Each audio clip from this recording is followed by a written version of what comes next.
Buckets. That's the name of my boat. Buckets.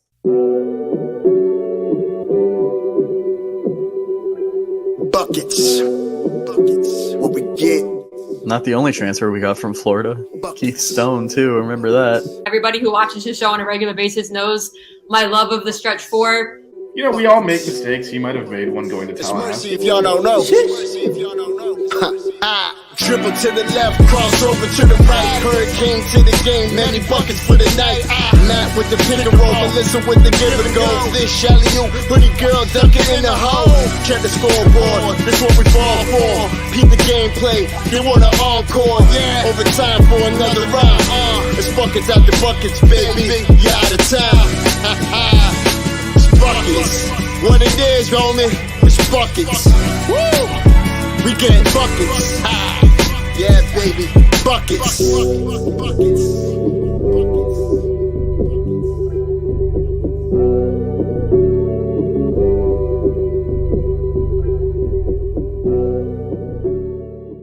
I have no shame. I know. That's the problem. You guys are awesome.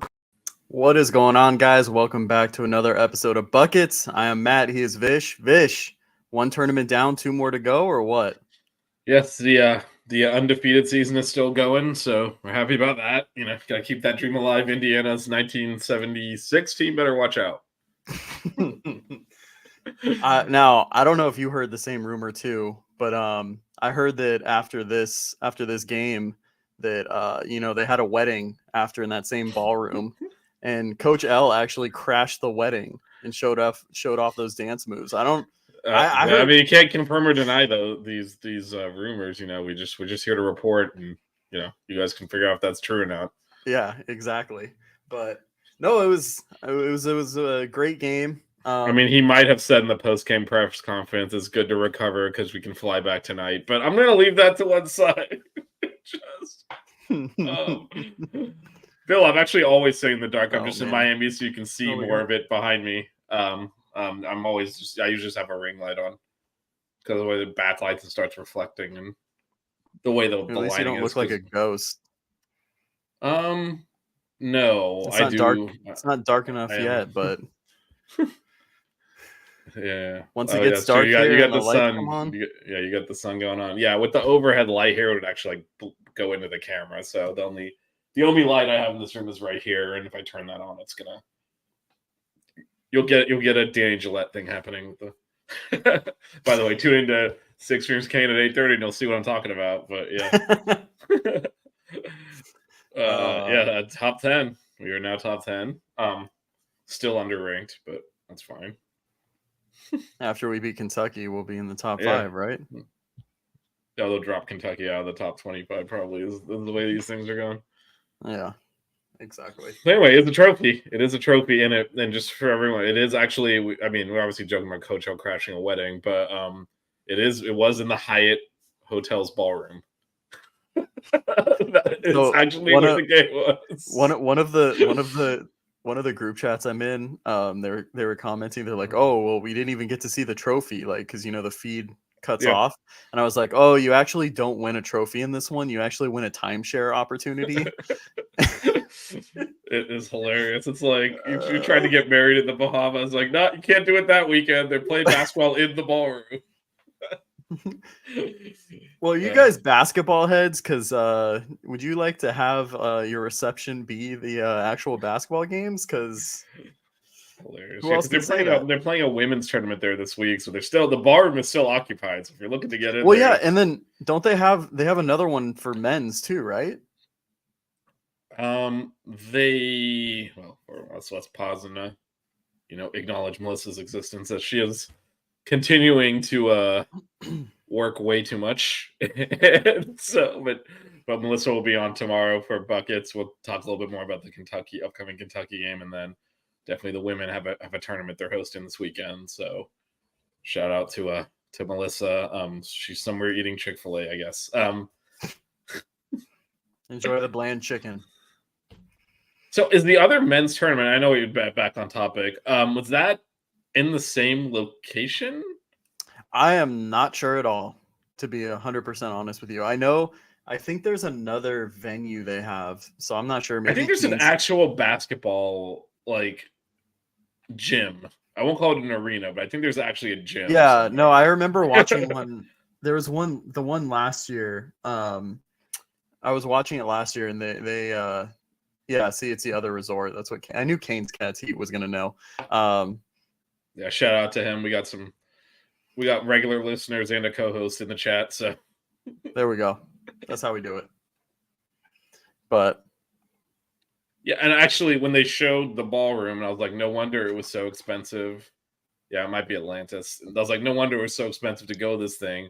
that's what it is. It's Battle for Atlantis. That's why. I think that's it. I think we played in that before. I think that's an actual basketball gym. Yeah, no, it's an actual gym. It's not a ballroom. Yeah, I mean, I didn't realize did you know it was a ballroom before like we showed up there? And I'm like, wait, this is like actually.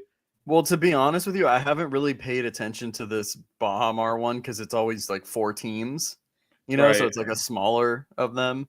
I'd always watch the Battle for Atlantis, like the Maui Invitational, all those ones. So I had no idea.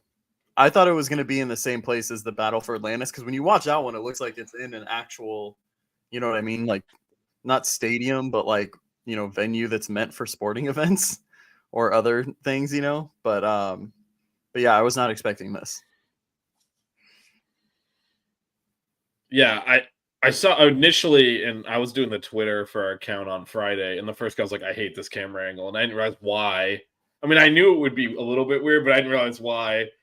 And they do a good job of framing it for TV because you don't realize that like the side behind the camera is literally a stage where they host events, and there's like Yeah.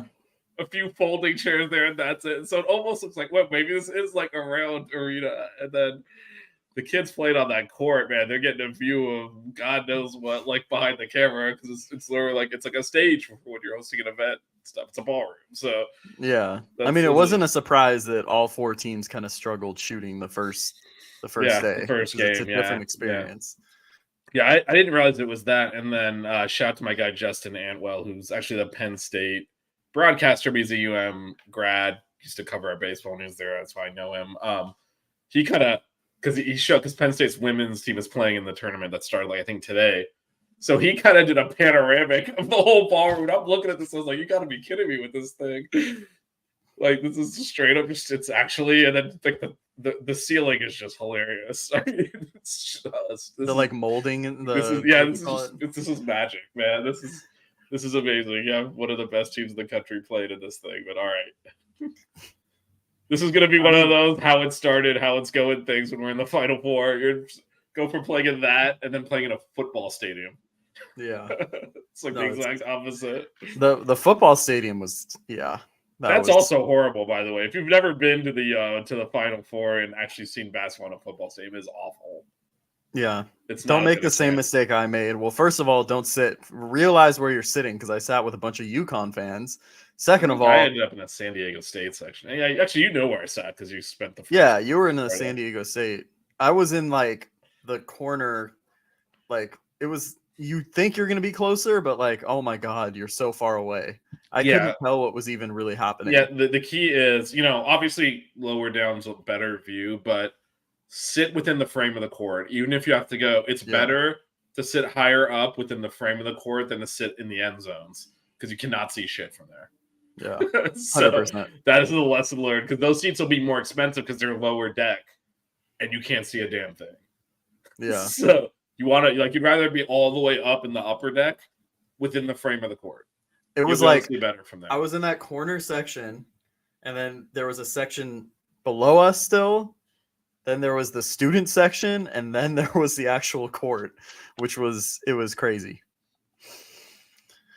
Nice. Yeah. You sat with the Canes, the Canes section. So there were 2 of them. If you sat with the one behind the basket, that was also pretty far away. We got to understand Matt's behind that. It was so bad. Sitting with the UConn fans made it even worse. Yeah. No, my seats were good. I could see. Yeah, they were. I was there for a little bit. I got to sit with you for. I could see all the losing from there, unfortunately. Seeing it wasn't a problem, but I don't think I would drop that level of money. That was a an impulse buy. Yeah. I mean, yeah, those are very expensive, and I kind of know this. So Yeah, because you guys were looking at them and they were. But I mean, we weren't that far off of towards the back of the hundreds dead center. It was we were in the middle. I think we were just off of dead center, and it was about halfway up, and it was I don't think I would drop that kind of cash on that game again. Maybe but you live and learn, right? Like now we know where there are market opportunities. Yeah. Because again, higher up in the frame of the court is where you want to. Wherever you sit, whatever your budget is, make sure you're on the sides within the frame of the court, and you'll be able to see a lot better. Because 100%. it just keeps going and going and going at the ends, and you realize you're like a mile away from the court. Although I think we looked this up. They played football at like a NASCAR thing once, and it's like you can't see stuff there either. Oh yeah, yeah. Anyway, back on topic. We won a championship. Oh yeah, we did. Oh nice. McCain's Cats. He hit up the Texas Motor Speedway in Dallas too. There you go. I was a better shooting against LSU away from going back and forth multiple times. So.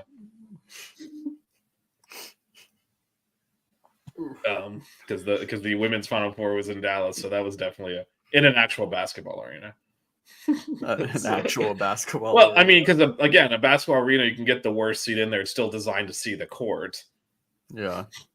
Whereas most of the seats in a football stadium are not designed to look right in between what's essentially like the 30-yard line to 30-yard line is the size of a basketball court. So you're gonna completely disagree with me because I feel like I know your take on this place, but I really want to see us play in one of those like the main event ones that are in Vegas.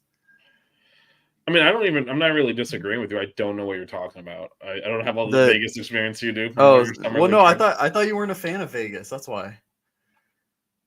I'm kind of indifferent to it. It's way out there. I don't really go there. Oh yeah, no, it is out there. I want to play in one of those Vegas tournaments because it's a really cool experience. I've been to a few of them, but yeah, that would be awesome. We'll see. Oh, I didn't even realize the women's tickets were that expensive. That'll be interesting for this year. Although we might be able to get those, I think we get from the school, but we'll see. I think that we might be able to do something. All right. Melissa's not even here. We can't even blame her for the tangents. So that was for her. We did it for her. Yeah, it wasn't enough for a full episode. I might have to do some more BSing later. But anyway, let's get back onto this game. Okay. Again, I can't remember. We were talking before. Canes don't play again for another for another 8 days now, but 9 days from that. So we absolutely dominated the tournament. So we're gonna talk about that a little bit, but what I'd like to kind of start with a little bit is so we did. If you guys didn't hear, Matt and I did do a post game after Georgia, so we kind of broke that game down. So definitely go check that out on our podcast feed. But we're gonna kind of focus on the final here. What did you, other than the fact that Nigel could have just pulled up from, I guess the hotel lobby, thrown it through the through the entrance to the ballroom and into the hoop. And first of all, that three that he made, because I think he just made he made one in the second half, right? Yeah, it was mostly the first half. He lit him up. So, but that one that he made in the second half was the one he made from like a ridiculous, Damian Lillard range, like past the NBA, right? It was like when the shot clock was about to expire, and there was one of those. There was also another one where like there was a loose ball rolling into the corner, and he just like picked it up and shot it. Yeah, that was in the first half. I remember that one. I'm talking about the one in the second half. Yeah, that was just like, that was like it was just from half court type of thing. It was just ridiculous, but I mean, it's amazing to watch. There's something about watching someone that's locked in and as a shooter, just totally, with that mentality and whatnot. Because I mean, they started picking him up defensively from full court. Like, and this is why the other teams we've been talking about this. The other teams we played have been doing that from the jump because yeah, they knew this would happen, and Kansas State did not get the memo. They let our boy cook. yeah. So I think too, yeah, he was absolutely cold, man. Ice cold, ice in his veins. What did he had 20 at the half, right? With like 6, I think he made 6 threes in the first. I'll get the box loaded up here. Yeah, get the box up. But yeah, no, he was on fire, and I thought the whole team really, came in focus. Like, I mean, that game was over very quickly. Yeah.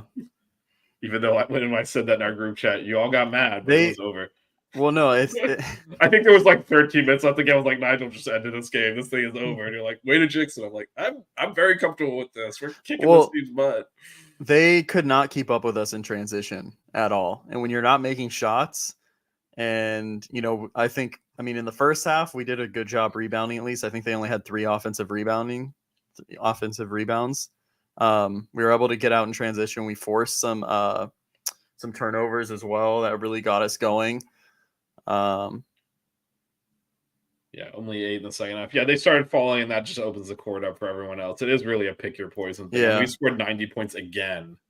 Like I think we've almost gotten used to it now. The number of points we're routinely putting up is insane. Yeah.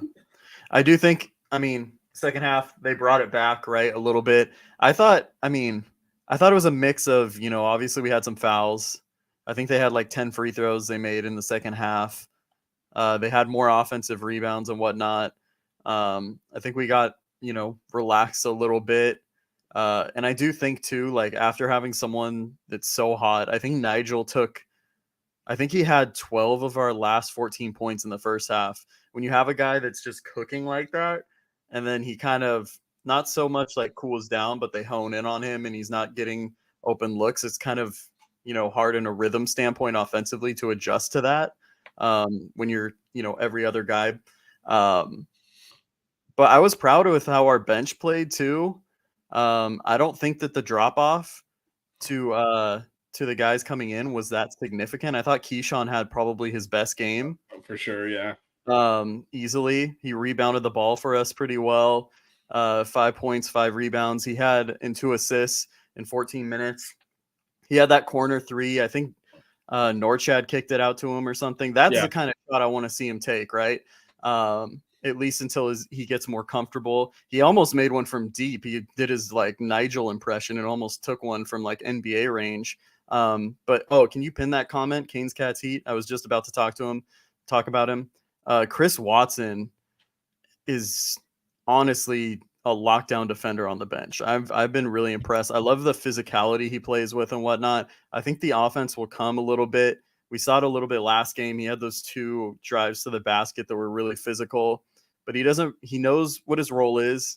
He's going to lock down. He's going to guard. He guarded Tyler Perry for this whenever Bensley Joseph was out. And I thought he did a really good job. But he knows his role. I think the offense is going to come. He's getting more comfortable on the floor. So I'm excited for him and, AJ Casey as well. If you want to talk about AJ Casey, I don't want to keep going about all these guys. I mean, there was the 3 guys that we really got. I mean, that was a hell of a minute from Jakai, but really, I think we're talking about 3 guys that made a contribution. AJ Casey has stepped up really big. And he's also, in this game, he played next to Norchad a bit and played the 4 too, which is something we've been wanting to see. There were definitely some experimental lineups at points here because, again, that's the luxury you have when you build a big lead. So we definitely had. I think it was at one point it was Watson and Casey and Norchad were out there together. That's a pretty. That's a lineup, all right. And so I think again we had the luxury of having a big lead where he could experiment some because what you don't want to do is down the road have people get into foul trouble and have that be the first time that you have to put something like that out there. So getting them some miss. AJ Casey's been so the way you described Chris Watson kind of, to me fits him as well. Just knows his role, knows where to be on the court, knows which shots to take, knows not to force it.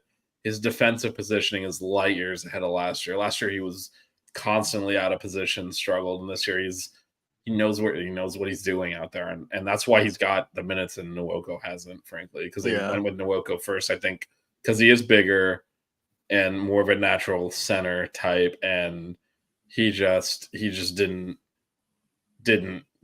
look comfortable out there. And Casey, I mean, there's a big difference there, and so Casey was kind of grabbed those minutes, and Norchad finally did not get into foul trouble, so he actually got to play enough minutes where we didn't have to force Casey to play as much center, which allowed him to play some of the four as well.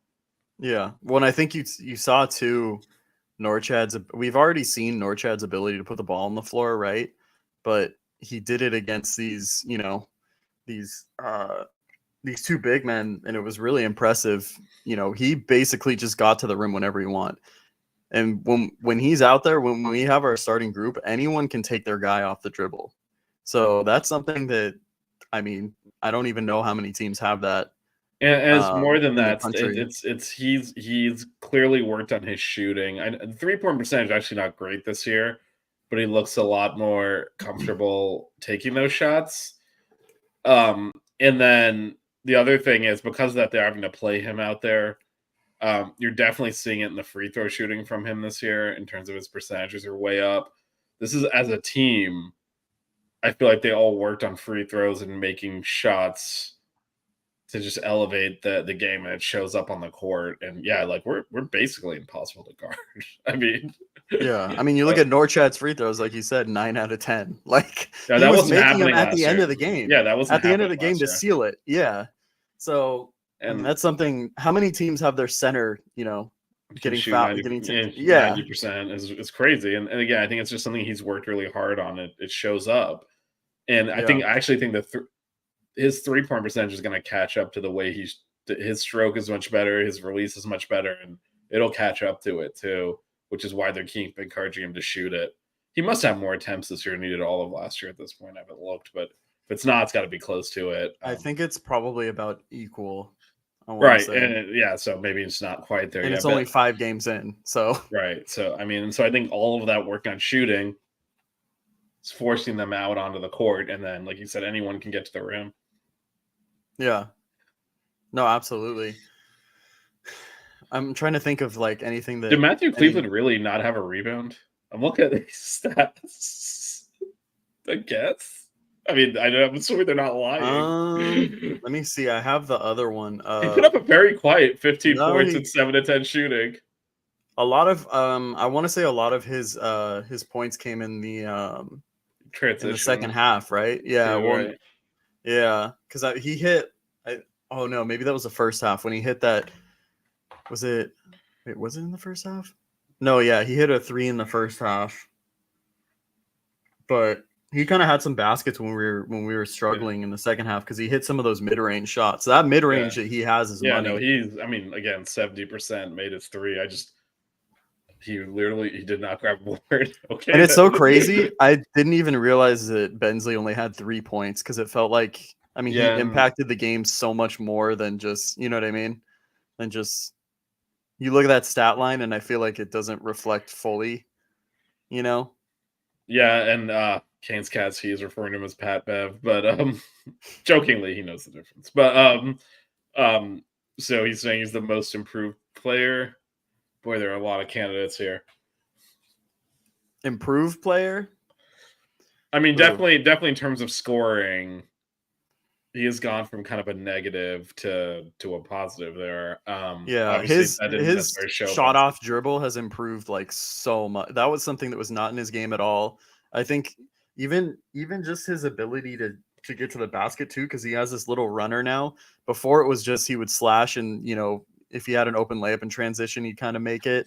But no, his scoring abilities become more well-rounded for sure.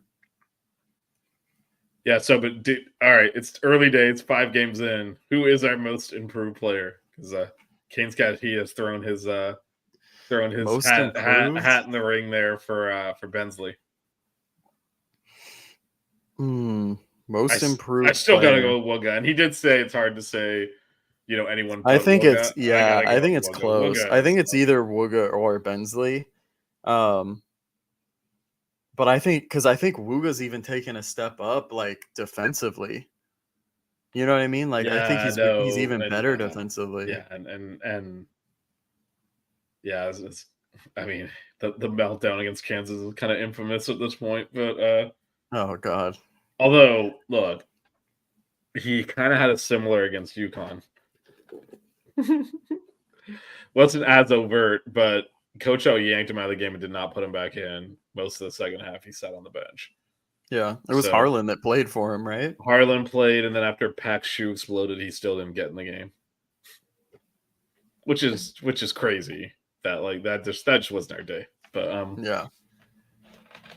yeah, I think I'd still go with Wooga, but Bensley's a good shout. Like that, the fact that he's very consistent on hitting like these pull up baseline jumpers is like insane to me. Yeah. Like the hell even is that? Like I wouldn't trust him to just shoot an open jumper last year. Now he's like pulling up off the dribble and you expected it to go in. Yeah. No, it's true. So let me ask you then, because I saw this on, I don't know if you ever watch Field of 68. It's like a college basketball podcast with like Jeff Goodman, John Fanta, some of the other guys. No, And I don't. So okay. you're about to surprise me. So I gotta give credit to Bill and Jackson too. They were the ones that really brought this up to me and stuff. So Jeff Goodman was basically talking about he's not sure about Miami because of our depth, right? And we really basically saying we don't have a bench at all. And you know, he couldn't really see us making a run in the tournament because of that lack of depth. When, you know, last year we made a run, you know, they reference bench minutes and whatnot. I mean, that's 2 years of not having a bench and making a run. So I don't know. Yeah, I know. So, but let me ask you though, how likely is this?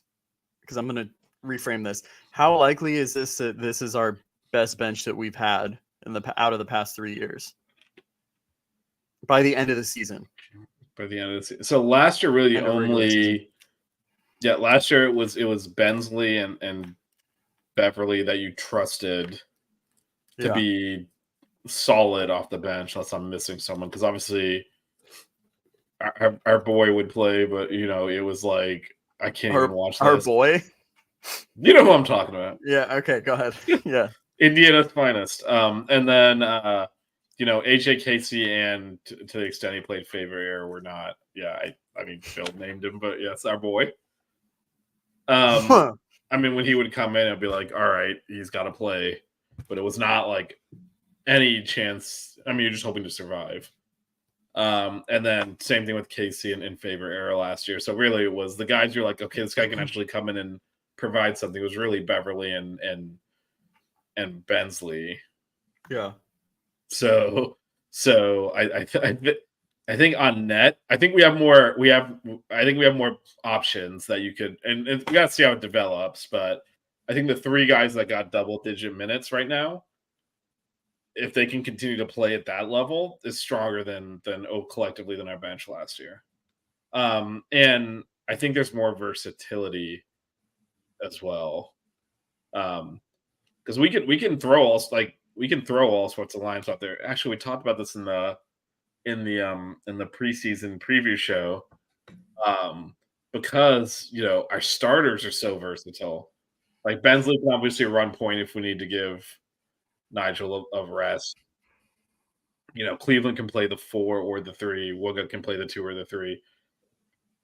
Having Watson that can also play the 2 or the 3, Keyshawn that can play the 3 or the 4, Casey that can play the 4 or the 5. Like we can play all sorts of different lineups. So that versatility we didn't really have last year because Bensley kind of has to play, would have to come in for Nigel, right? Last year, that was about it. We didn't have any like flexibility there. So I think there's more flexibility. And then 2 years ago, I feel like we had it was Wooga and Bensley, the version Kane's cat he was talking about that melted down against Kansas was the whole bench really, and they were true freshmen that needed. So yeah, I would say it's probably the last 3 years is probably our strongest bench. Yeah, and I mean I do. I don't think they're really watching us play a lot. I think That's what I was gonna say. So I they're feel looking like for reasons to be skeptical about us because we are a program with very little history that has now gone to the Elite Eight and the Final Four and won the ACC in the last 2 years. well, and that's And this why band is playing at a high level, right? And we actually tweeted this out, but 2 wins against Big 12 teams and a win against an SEC team out of the 5 wins. I doubt any other program has 3 Power 5 wins already. So certainly not any of the top teams. And so, no, they're trying to figure out why Miami isn't. If this was Duke or North Carolina, we'd be ranked in the top 2 or 3, and everyone would be saying this team is going to be a disappointment if they don't make the Final Four. And instead, they turn it on its head and say, "What can I find that's wrong with this team?" And I mean, look, the size is an issue for sure. That is if we run into a team where it takes several things though for that to cost us, right? One, we have to not be shooting well and playing well offensively, because that's always the trade-off we make. As Matt said earlier, that's fine if you have a big that's going to go in the post and try to pound it. That guy's going to have to guard Norchad on the perimeter, right? And so we make that trade-off. But if the shots aren't going in like in the Final Four game, that's when it can really bite us in the ass, because that's when it's like, okay, now, because it is easier for a team with size to score in the paint, right? That's something that if they have legitimate post-up size and skill, they can score consistently in there. And if we're not making our shots, it becomes a challenge. But that is really the only thing I really see here. And yeah, that's a part and parcel of that, right? Right, Bill? We're not going to be a high metric team defensively because we push the pace, and that is the way we play. So, I mean, I'm going to date myself, and this is way before Matt's time, but they actually did the same thing to Arkansas in the late 80s and early 90s when they were coming up. And for those that aren't familiar, Arkansas was one of the basketball powers in the 90s. Won a championship, was repeatedly in the Final Four under Nolan Richardson. And the way they would play, and we didn't have all the advanced metrics out there, but the way they would play was they would just pick up full court. They would full court press. They'd play a million miles an hour. They'd play up and down. They would jack up threes. They'd have guys pull up from half court, back in the old college 3-point line too, where it's like no one even really stepped to the NBA line. And they would just play up and down. And everyone's like, you can't win this way. You can't. And then they did. And it was because it was non-traditional. You know, back then it's like you get a center, you throw the ball inside. That's how you win basketball games. And they're like, no, we're going to play really athletic. We're going to run people at you. They called it 40 minutes of hell because they would just pick up full court and work the crap out of the opponents. And they had a ton of success doing it. And everyone spent a lot of time explaining why that doesn't work and why that can't work and why that won't be allowed to work because, you know, they don't have Eric Montross like North Carolina does. And it's the same thing again. We're playing very different from everyone else. And it's hard to explain why we're good. But then you watch us play, it's like, we're really effing good. It's like, this is like, and that's kind of, you know, but it's not the way that they're used to seeing teams be good. And I think that's what they're struggling with. And of course, the name on the jersey matters too. Yeah. I answered your question. You want to answer mine? What about the bench? What are you thinking? For the bench? Yeah, like how do you feel about our bench? Oh, no, I'm really glad to see that Keyshawn. We needed that. We did need that. Yeah. The two-man bench wasn't going to get it done. Having a third option there will. And I thought it was, I mean, I love that Coach L still obviously, you know, has confidence in him for a reason, right? He's seen it in practice. It was much needed for him, for his confidence moving forward. I think like once we get to ACC play and stuff, you know, if he's comfortable offensively and, you know, he has an impact on defense. I think he's, you know, a pretty solid defender, good rebounder too, because of his size. Him and Chris Watson coming off the bench, like defensively as guards, just mentioning them too, like that's a different look. You have a guy that's 6'8" and a guy that's 6'7" that can guard, you know, I mean, Watson can at least guard the point guard. That's crazy. I really think that by the end of the season, the bench is going to be a real positive, and I think it's going to be the best bench that we've had, you know, going back to I can't even remember. So Kane's got Heat says 13-14, which I believe was I think you're probably talking 12-13, which was the team that won the ACC. I think was 12-13. That was when Ryan Brown and who else? So it was depending on who was starting. It was either Reggie Johnson or Julie Gamble because we had Kaji at the 4. Shout out to Melissa.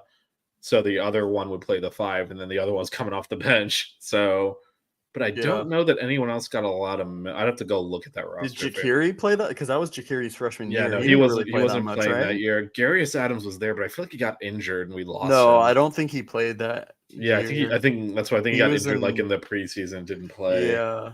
I'm gonna pull up the. I think Eric Swope might have played a decent amount for that team. After you all made fun of me for live Googling, I heard that, by the way. I am going to be doing that right now. There you go. To figure that out. Yeah, Gamble off the bench and Reggie Johnson actually was off the bench a lot that year too. They kind of alternate. That's starter quality off the bench. Trey McKinney-Jones was a starter. The starters were Larkin, Duran, McKinney-Jones, Kaji, and then either Gamble or Reggie Johnson, depending on the game. The other one come off the bench. I think it was more Gamble starting actually than Reggie Johnson. And then and then Ryan Brown was the other kind of when I felt got major minutes, but now I am curious, and we'll have to risk you all making fun of me again all right, I'm just pulling up the cumulative individual statistics. So in terms of minutes played, yeah, that was it. And yeah, actually Ryan Brown played more minutes than Reggie Johnson and Julian Gamble, interestingly. I would not have bet that. But Julian Gamble started 28 of 36 games. Reggie Johnson started 9 of the 26 he played. I remember he got injured twice. Yeah, but the starters were pretty locked in. It was Larkin, Duran, Kaji, McKinney-Jones, and mostly Julian Gamble. And then Ryan Brown and Reggie Johnson mostly off the bench. The next highest minute getter is Jakiri, but significantly lower down. Yeah. Shout out Eric Swope though. Yeah, Eric Swope was there. Cool he also got a chunk. I mean, he played 160 minutes on the course that season, which isn't. He I had him. He averaged 5 minutes a game. So I had him on one of the past podcasts, but he's a California Cane. Gotta love it. West Coast Cane, baby. Yeah, he averaged 5 minutes a game. Rafael Akpajori averaged 4. Oh yeah, he's the one that does is it MMA now? I think so, yeah. And then Tony Jakiri averaged 6, but yeah, so it was I mean, I would say quality wise, because you basically have a 6th starter. But I think there's more options here. Yeah, I'm in Miami, and if I turn the light on in this room, it's like behind me and it'll blind the camera. So I am what about I've got the ring light on and you're getting the black dark background. As much as I'd love to keep talking about former teams, well, I was thinking what about the teams with back is it 2017, 2018 with Bruce Brown, Jaquan and stuff? Because I think didn't they started though, right? So didn't DJ Vasilovich come off the bench? Anthony Lawrence started. I think Chris Likes came off the bench on that team. Well, that might have been the year before he got there. You're talking about the team that got worked by Michigan State. Oh yeah, that's true.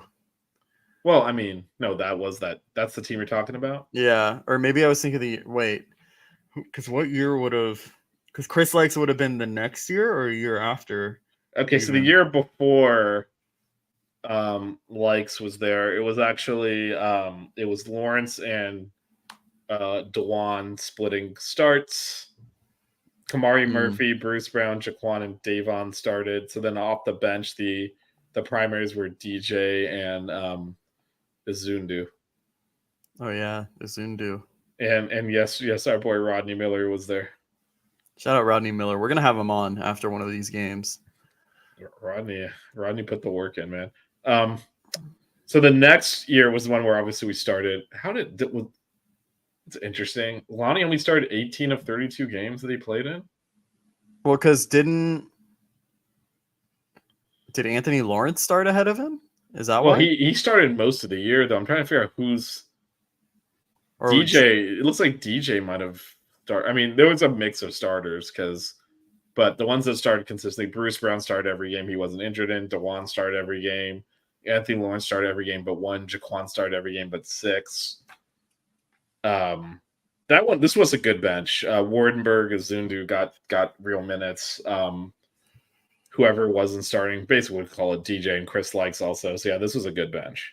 There's four guys right there.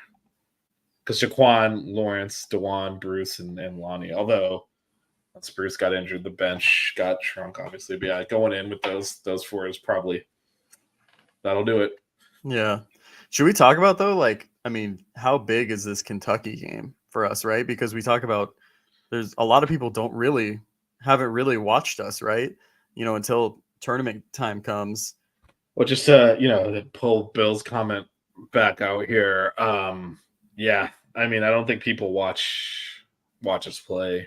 And I don't blame them for not like sitting through an FIU game or something. But yeah, this was a tournament on television where 3 of the 4 teams were in the NCAA tournament last year, and this was a matchup yesterday of a team that was in the Elite 8. It's a team that was in the Final 4. People tend to watch that, and it feels like they still didn't. So. Against Kentucky, that's going to be huge. Yeah. So no, I think it's important just for us to continue to stack wins because again, my eyes are big on this, and in my opinion, we just got to build like that airtight resume because they're going to be looking to screw us in seeding, screw us in tournament stuff, and I know a lot of the tournament comes down to matchups. However, your Purdue's aside, you really should, if you're a high seed, at least the first round should not be that stressful. And there is a difference between being a 5 seed, for example, last year to play Drake, who's really good, and frankly, like Purdue losing to Farley Dickinson or whatever is a joke. Like that should never happen. Yeah, and Farley Dickinson didn't even make the tournament. Like they got in by technicality. Yeah, I mean, you look at the advanced rank. I think they were like, weren't they like 500 in their conference too? And they one of the worst conferences in college. Yeah, I'll look. I don't even think they were 500. They made it because they lost their conference tournament. But like whoever, no, I mean 500 in the conference. I think they were further down their conference, but I'm now looking. Because I feel like they were like near the bottom of their conference too. I got you. Hold on. I'm looking. No, I'm looking. All right. They were okay. Per KenPom, it's ranked 265. Okay, they were 10 and 6. They were 10 and 6 in conference. Oh, 10 and 6. But here's the deal with Farley Dickinson. So sometimes you get these upsets where a team runs through their conference tournament. They actually lost in their conference tournament, but the team that won it was disqualified from the postseason, so they went in instead. Yeah. This is probably Merrimack, right? Yeah. Yeah, I remember. This is probably the worst team to make an NCAA tournament, given that they couldn't even win their conference tournament. And so, like, there's a big difference between getting that matchup and getting Drake, right? And so there are teams that are bad enough where you should just beat them regardless of whether they match up well with you or not. Now, whatever the hell Purdue did, that's their business. But give me like a 1, 2, or 3 seed, and we'll roll with that. And I think we'll easily get out of the first round at least, which is a big difference. The Missouri Valley Conference, which is where Drake plays, is like actually a pretty good mid-major basketball conference. When you look at like the other, you play against a conference winner from like, the Big West or some other smaller conference, like that's much more of a less stressful game than what it could be. Yeah, no, and we also didn't play well that game. They had a really good matchup against us. They matched up well. They were well coached. They're very senior laden as well, and there's a big difference. Everyone wants to, it is a lot of it's matchups, but there's a big difference when you're like a 1, 2, or 3 seed. I mean, if you think about how stress-free even maybe some of not our best team, like the Angel Rodriguez team, just no problems with. I think it was Buffalo or whatever it was. Like, that game was over 5 minutes in. Like, you want that for the first round, sets you up better. In the last 2 years, we've had to play USC and Drake. It's like, so that's where I think this really matters. You notch this win here. Again, it'll cascade through your metrics because then, they do all this stuff with opponents and all this other stuff. So Kentucky is probably the best team in the SEC. So if not one of them, so you get that win on your resume on the road, that'll carry weight throughout the season. And it's also like, again, I think you're not going to earn or win respect in November. That's going to carry through to March. So to me, that doesn't necessarily matter. But the way we're playing, you want to keep that momentum and that energy going because we do have a conference game on the Saturday after that, and that does matter a lot more actually than the Kentucky game even. But yeah, no, I think it's a big game from the standpoint of just continuing to build our resume and to show that yes, we are legitimately one of the best teams in the country. Like, you're gonna have to deal with us because I still think, and even some of our own fans, not the ones in the chat, obviously, that follow this. I mean, look, this is a basketball show. If you're watching this because you follow our basketball team, right? Not those fans, but like I think even the Miami fans at large, there's still kind of this sense of like, this is a little bit of a fluke, and let's just enjoy the ride because it's about to end. And I think that's a lot of the analysis around this team, as well as presupposing that. And I think we're a monster, to be honest. Like I see other teams playing like we're better. We're the best team I've seen this year. Now, granted, it's easier for me to say that because I watch every second of every basketball game we played. So I'm very much more familiar with this team. But like, no, we're right up there with anyone else. And anyone telling you otherwise is just not, is really playing a lot of the brand name and not the actual like what's happening on the court. Because I don't think you would get the similar skepticism of, let's say, we were UCLA. Like if UCLA won 3 out of their first 5 games against power conference teams and blew out 2 teams to win the tournament, including a team that was in the Elite 8 last year, I don't think people would be saying they don't have any depth. Right? I mean, I think this is looking for a reason why Miami is not good. Yeah.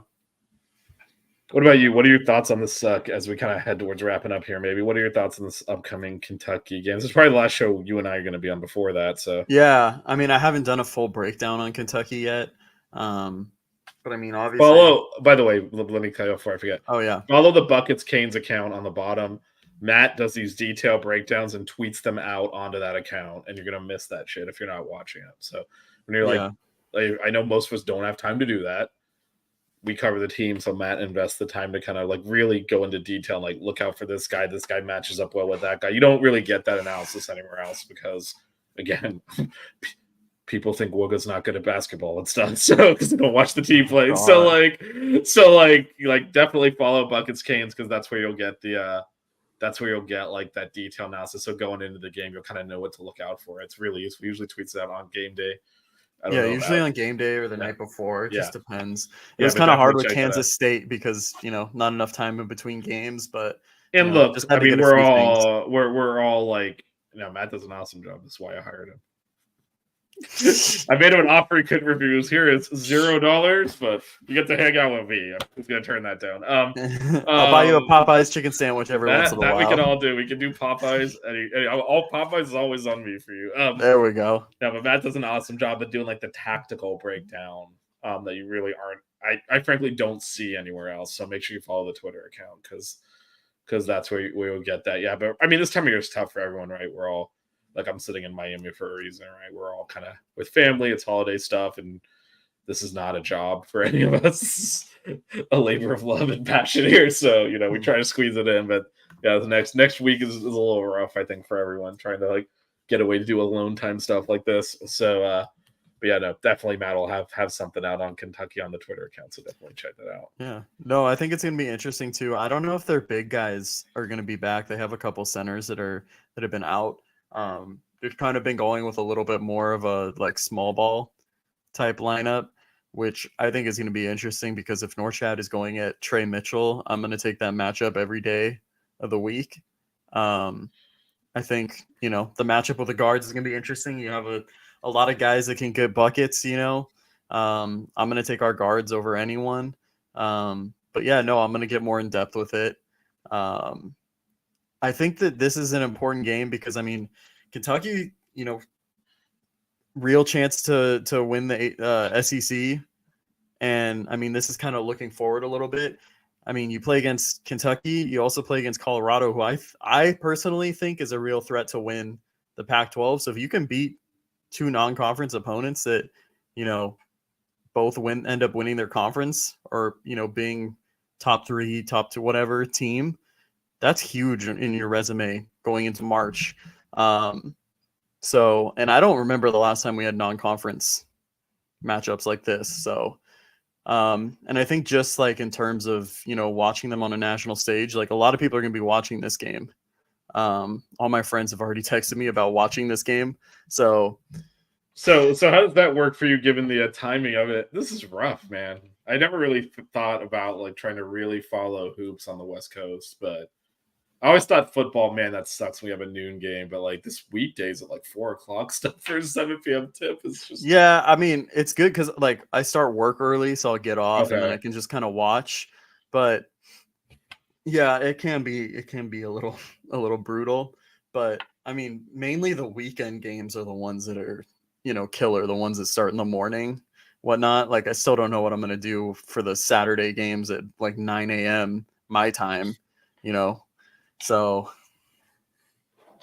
yeah, it is a little difficult. I honestly haven't really looked at them in depth. Yeah, what is Kentucky's roster looking like? So they have Rob Dillingham, one of the top recruits.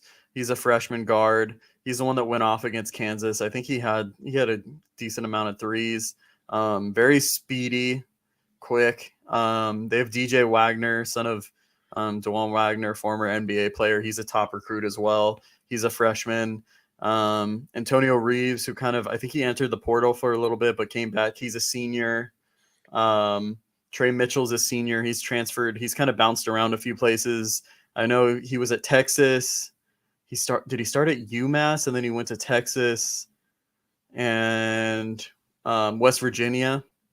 And then they have another guard, Reed Shepard, I think his name is too. That's a freshman. Again, I'm going to have a better breakdown, in the next few days. But his dad actually played at Kentucky in the 90s. Oh, really? Was the starting guard on national championship team. Yeah, and then Justin Edwards too was another. I think he was another top recruit who's a freshman. So yeah, they do have those freshmen.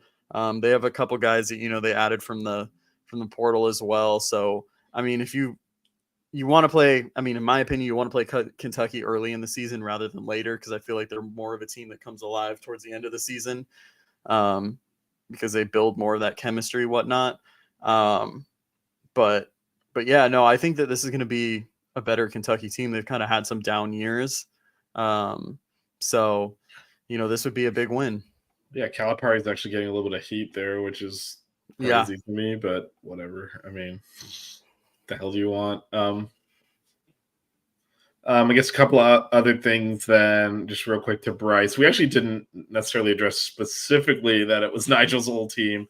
I will say I did watch I was in the post-game press conference, the Zoom they did, and it was actually just supposed to be the coach for the losing team, which the Kansas State coach went, and the coach for the winning team, which Coach L, obviously. And then but they said, Nigel will take a few questions. They brought him in.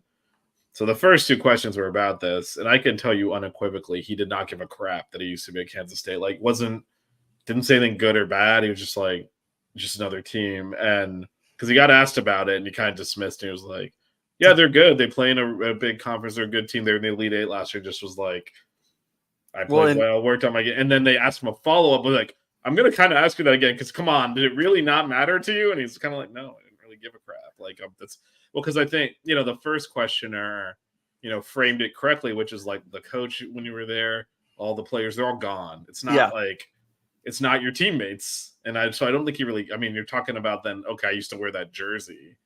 Mm-hmm. So I don't think he really cared, to be honest. Yeah. he got asked about it twice and he was just dismissive of it. And it makes sense because none of the guys he played with are there. Yeah, I remember. They cut to the sideline, and I want to say that they had asked Coach L about like Nigel playing them, and he said something about him looking forward to it. So Interesting, because he yeah, did so not. He certainly did not. portray that. Yeah, in the no. post-game. He basically just said like, "Yeah, another team." So I don't know. Did you see on Twitter him responding to a couple of K-State fans? Okay, yeah, that is true. That is true. I did see that. Yes. Oh, Yeah, shout out! and Bill got Posted it about too. it. Yes, I did see that. I mean, that guy was talking crap about him specifically. So, Yeah, he posted the Fab Five clip of like about how him being a, we're not gonna say the actual language on the Yeah. show, but yeah. And it's time to resurrect the pack your bleep up. Your season's over. I did say it. Then did you think I said bleep because I thought it was bleep? I mean, no, really. I just wanted to say it. I knew you wanted to bleep it. That was one of my favorite pastimes from last year, and I'm so glad it's going to be back in March. I missed the Isaiah Wong one, so. No, I mean, we'll ride with Nigel's this year. I won't say that one. Yeah, don't do that one. But yeah, no, I think he definitely played it off in the press conference with kind of like, whatever. But I do think fans trashing him, probably wasn't a fan of, and he let them know it. Wait, did you see everyone commenting though of it was during the picture from the Final Four with Nigel with a cowboy hat, and like they were like, you just lost to this man. Like, I mean, what's his attire going to be in Phoenix? What does one do in Phoenix? What is Phoenix attire? I don't know what Phoenix attire is. We'll find out in a few short months. So yeah. Okay, and then kind of the last question I wanted to ask you real quick before we get out of here. By the way, 6 Rings Canes at 8:30 tonight, so definitely check that out. I think Jazz has a prior agreement, but DJ Blue and I will try to figure out how we finally played offense and lost anyway on Saturday. But basketball's in a much happier place right now. But do you think so? This is kind of the first. We played a couple of neutral site games and some home games. This is the first actual road game. And the neutral site games were in a ballroom, so very different atmosphere now, right? Going to Rep Arena.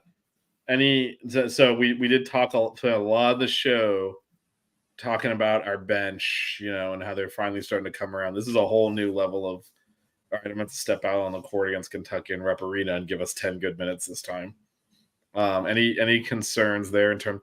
I think the Stars have, other than Matthew Cleveland, they've been in big moments. Well, Matthew Cleveland has been in one on our court also, but but he hasn't necessarily played those high leverage games, to be honest. But he's at least played in big arenas, major minutes, been the main guy on teams in the ACC. But the backups really haven't had that exposure.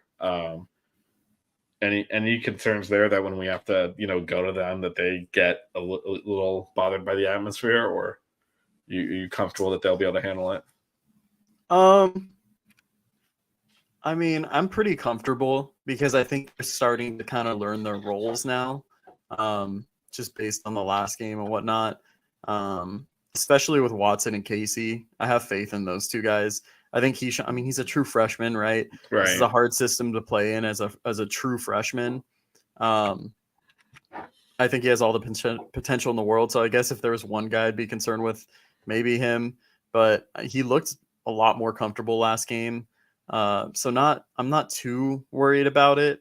But yeah, I mean, unless, someone gets in foul trouble, all of a sudden, I mean, there's a big someone that cannot get into foul trouble, I feel like. Yeah. Yeah. I think we're talking about the same person. Yeah, he's got to stay out of foul trouble in this game, I think. Because then you start going deeper into the bench. Then you're talking about maybe having to lean on Nwoko for a lot of minutes. And that's he would have to pick up a lot of fouls and help side unless they get their bigs back, because Trey Mitchell, not really, at least that I know of, isn't really like a, back to the basket post up guy. He's more like a stretch floor. Oh, ESPN, the commercial just played in my ear and I was like, what the hell is that? No, so I'm more worried. I would be more worried about him in help side, maybe like getting some quick fouls, like, trying to get a block shot or not. But I don't see it happening as much. If they bring back some of those post guys, they're back for the game, then that's, a little bit of a different story. But I have faith Norchad, will do his thing without fouling. And I do wonder if Coach O will you get into foul trouble against FIU or something. That's an opportunity to get some of your backups some significant minutes, right? Yeah. You get 2 fouls against Kentucky, you might just leave him in there. You might not immediately yank him out. Like 2 fouls against FIU. All right, you're out for the half. I don't know if that's necessarily the case against a better opponent, depending on how the game is going, right? I mean, at the time we had like a double-digit lead against FIU in the first half. Yeah, go sit on the bench. Who cares, right? Yeah. So there's so Kentucky does play a couple of games. Obviously, we're off that game, but they play tonight. They play St. Joseph's tonight, and then they play Marshall on Thursday or Friday later this week.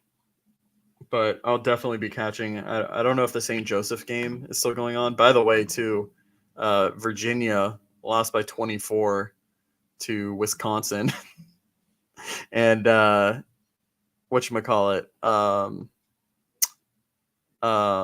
Syracuse got blown out by Tennessee too. I don't know if you saw that. I did see that, courtesy of our former assistant athletic director Alex Schwartz. Oh yeah. So that did come across my timeline. Yes. Okay, Kentucky in a close game with St. Joseph's right now. I'm probably going to turn that one on. They're up by 3 with 18 minutes left in the second half. This is at home, I'm assuming. Or is this a tournament? No, actually, it might be because it's a Wildcat challenge. So this one might be. I'm assuming that means they're hosting it. Let me do. No, it's actually no. They might not be. Wait, they don't host the Wildcat challenge? Oh no. Oh, that's weird. I was looking at the schedule and it says. Oh no, I was looking at the wrong one. Yeah. Home game, yeah, and then Marshall at home, and then they get to catch another L. They've already lost to Kansas, so also another game going on right now. Looks like Texas and UConn are playing. Yeah, I saw that one. UConn is up. Louisville looked impressive. Louisville should have won against Texas. That was a close game. I don't know if you saw that one too, but. Yeah. Texas might not be good. I don't think they are. They have a lot of guys. They have a lot of guys that, like, they have Caden Sheldrick from Shedrick, or however you pronounce it, from Virginia. You remember him, the center? Yes. I thought he graduated. Yeah. No, he transferred, and then they have Dylan Mitchell. I think his name is still. Who he had a few.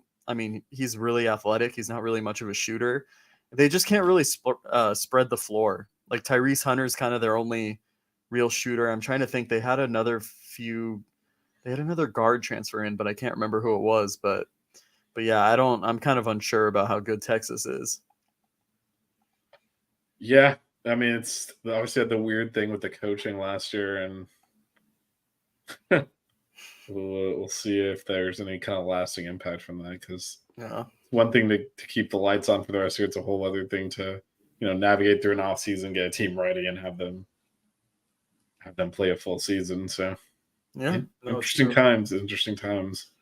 Yeah, but anyways. Yep. All right. So just to kind of wrap up here, we'll have buckets again tomorrow. Melissa will be here. We'll talk probably a little bit about yesterday's game, but definitely talk a little about Kentucky and spend out quite a bit of time on the women as well, as they had a very big scare.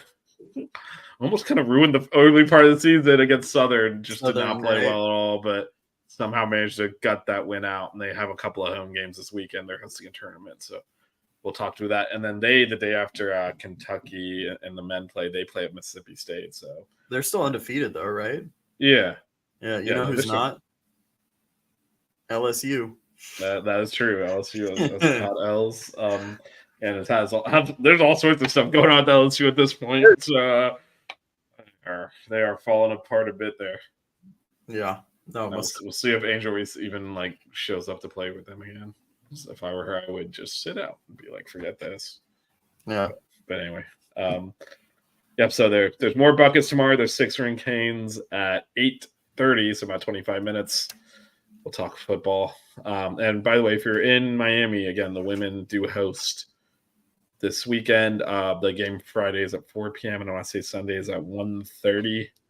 Tickets are just $5, man. So if you're in the area, definitely stop by, support the women's team. They are ranked. So There we go. Team. All right. Other than that, anything else we forgot to cover on the buckets beat here? I don't think so. I think that's everything. I think we have hit all the. We talked about being ranked top 10. We talked about the rankings, right? Yeah, Bill opened the show with the Oh, comment. yeah, we did. Oh yeah, okay. Yeah, we're good. We got everything. All right, man. Well, again, buckets tomorrow. 6-ring at 8:30. Real quick before you go, shout out to my friend Angela. She could use it and she knows what's up. But anyway, give her a quick shout out there. And then, I mean, it's on you, man. I got to hit the button, so you got to do it. All right, Vish, cue the Stocks outro. Don't cry. We get buckets. Keep it chill. Yeah, baby. Wear good socks. Buckets.